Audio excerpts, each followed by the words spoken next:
In 1 Samuel 18, David became a young man who loved and served God. As David grew, he lived and worked for King Saul in the palace. Because of this, David became good friends with the king's son, Jonathan. Jonathan loved David like his own brother, and the two men became very close. But David's success began to bother Saul. In fact, Saul quickly became jealous of him and wanted to kill him.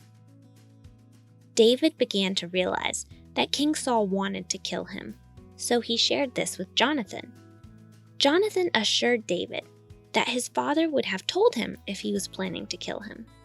But David was still afraid and thought that he should run and hide from King Saul. Saul was having a feast the next day to celebrate the festival, and David was supposed to be there. David decided that he would hide in the countryside. If Saul asked where David was, Jonathan would tell him that he went home to be with his family. If Saul became angry, Jonathan and David would know that Saul wanted to kill David. Jonathan told David that he would go to the feast to see his father's reaction, and then give David a signal.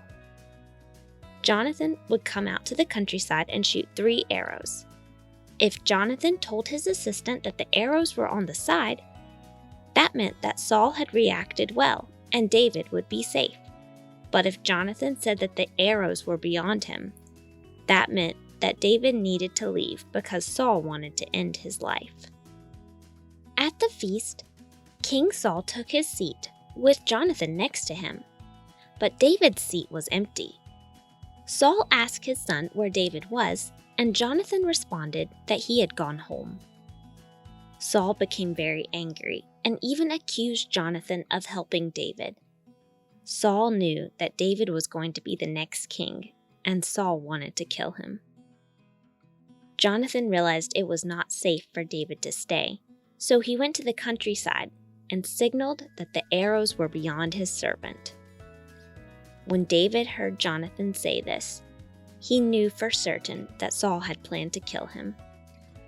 David met with Jonathan one last time, and the two friends said goodbye. David thanked Jonathan for helping him, and both men were sad because they were not sure if they would ever see each other again. Before David left, the two men promised to always be there for one another. David left to hide from Saul, and Jonathan went back to the city. And David always remembered how his friend Jonathan had helped him.